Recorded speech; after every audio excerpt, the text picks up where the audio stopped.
Okay, I think we are officially live. Welcome everybody to Prairie Views.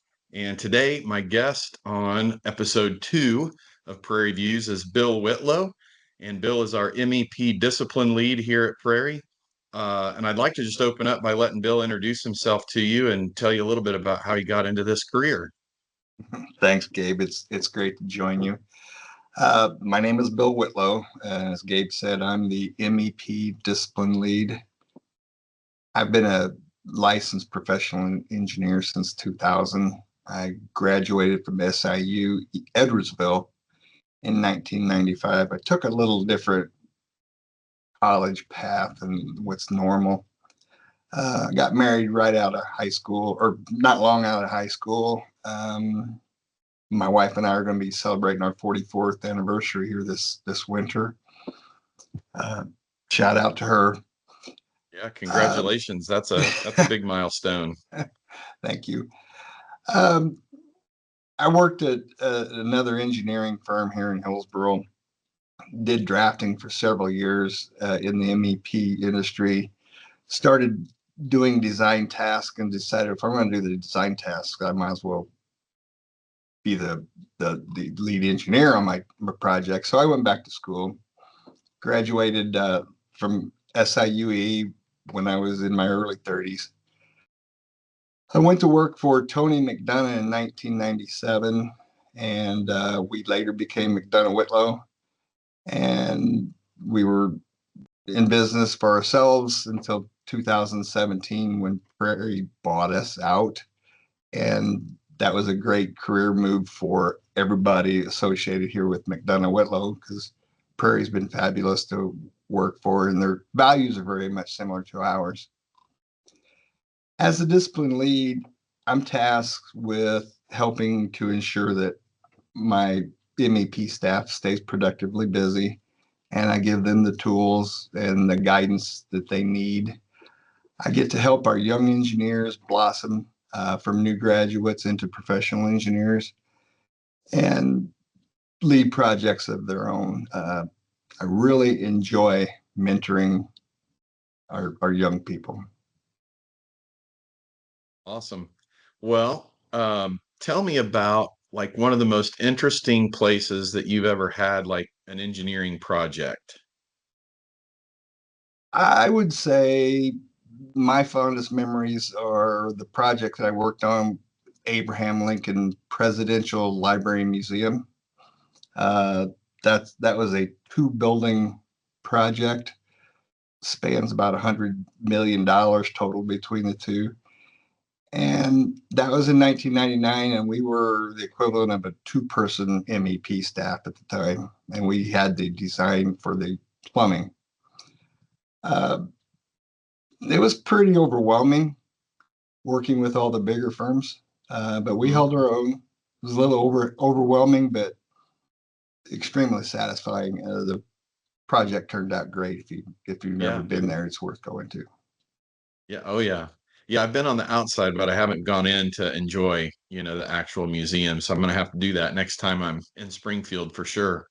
It's pretty cool. Um, if you could switch roles with anybody at Prairie Engineers, for a day, who would you switch with and why would you switch with that person or that role? I would choose to be a hydrographic surveyor assistant with Jarrett Langer for a day, but that day is going to have to be a beautiful sunny day of about 75 degrees with no wind. Um, Jarrett might kick me off of the boat because I'm going to be gawking more than I'm going to be helping him. And I say no wind because I have no interest in capsizing and them discovering my body 30 miles downstream. Right, right. Yeah, I kind of share. I think I'd be great with great weather, but you think about those cold, blustery days, in the middle of winter, having to be out on the river. That'd be I kind of rough. don't know how he does it. All the Yeah. surveyors have to go out in those conditions, and it's torture. So if you could do a project anywhere in the world, where would you like to do an engineering project, and what would the project be? Anywhere in the world, I think my stomach would guide me towards somewhere in Italy because I'm a very, very, very picky eater.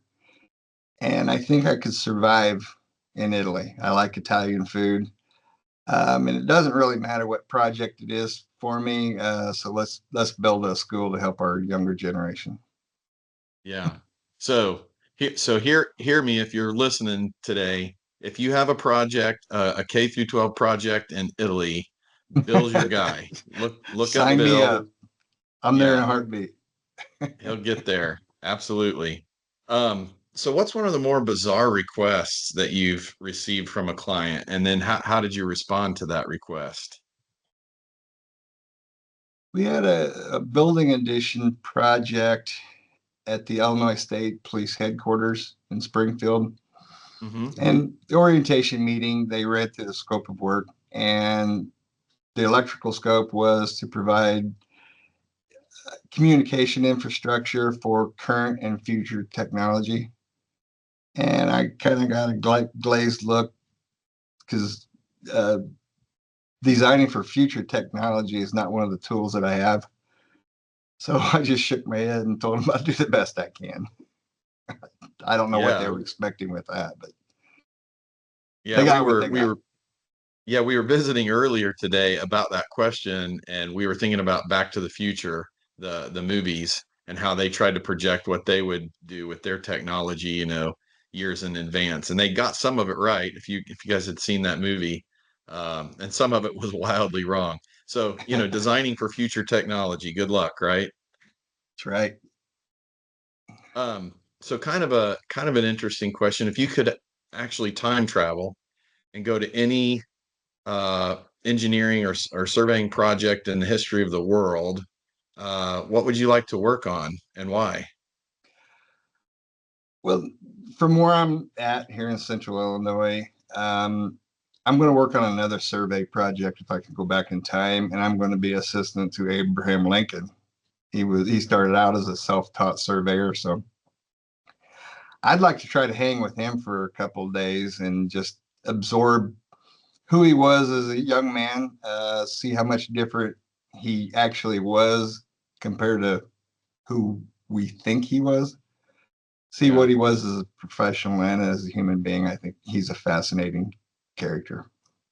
Yeah, I think those long legs would be hard to keep up with. He'd leave me in the dust.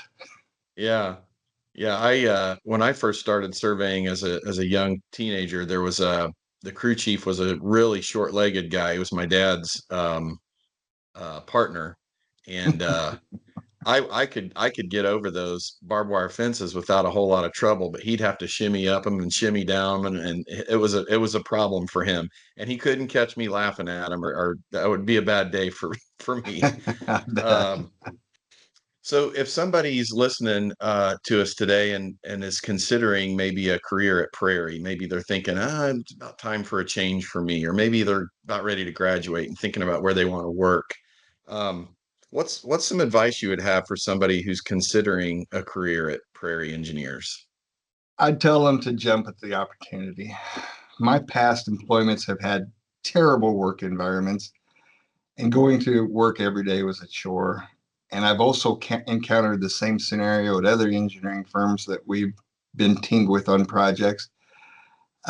Prairie nurtures a culture of opportunity and strives to maintain a fun but professional work environment. To me, that's extremely important. Um, when you love what you do, it doesn't feel like work, and it's a pleasure to come to work every day. And that's how Yeah, I feel Prairie is compared to my past experience in the industry. yeah, yeah. A lot of that just has to do with culture and the people you're working with and your teams, and I would hope that everyone that's working on Bill's team would feel the same way. I bet you they do. We'll have to ask them. Maybe I'll get a few of them on a future Prairie Views interview and see I hope you do. see if they do or not. Because so it's kind of staying in that same vein. Like what kind of a person or what kind of a professional do you think would thrive best at Prairie? Well, there's different roles in Prairie, so it's going to take different kinds of people across the board. So I'm going to speak to the to the engineering profession. It's going to be someone that's going to be self-motivated and a problem solver that can work on tasks on their own without a whole lot of oversight. As someone that strives to grow professionally and is willing to continuously learn, you never stop learning, and that's extremely important here at Prairie. We are on the smaller end of a MEP discipline. We don't have a lot of staff. We have 9 total. So we don't have dedicated electrical, dedicated plumbing, dedicated HVAC.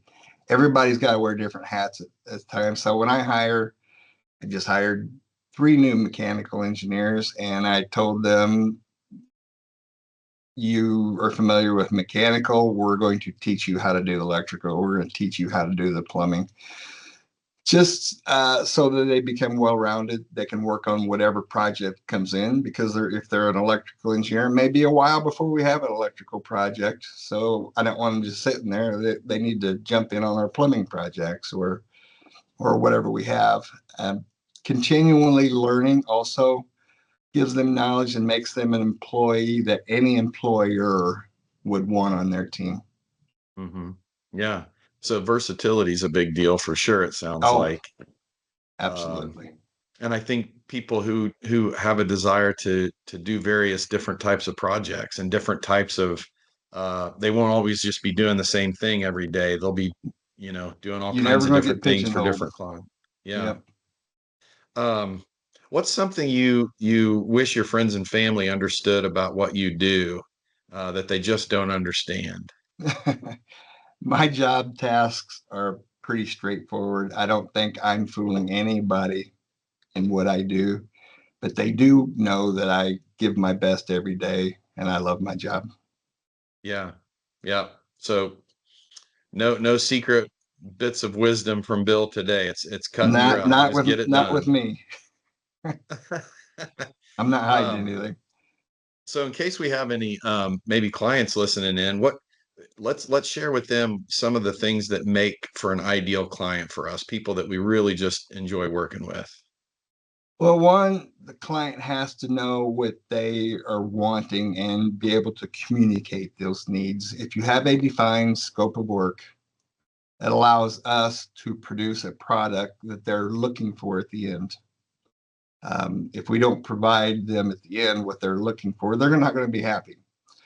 Two, a client that makes payments in a timely fashion, because they understand that AE firms are in a business as well and we have bills to pay. And 3, a client that understands the value that we are providing them at the end. And then they will, hopefully will choose Prairie as a repeat client. Yeah.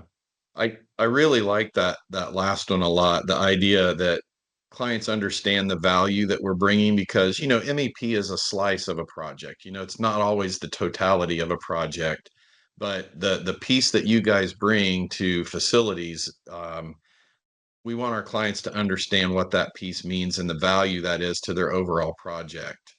Yeah, Um, I feel that we deliver a great project or product, but that's based upon we have a fabulous design team, top to yeah. bottom. Well, we're about at the end of our time, so I'm going to do a few little rapid fire questions at Bill here right at the end. So, one movie that everybody should see and why. I'm a Western guy, and I always like the wider movies. It's always good to find out our history. Yeah. How about your favorite meal?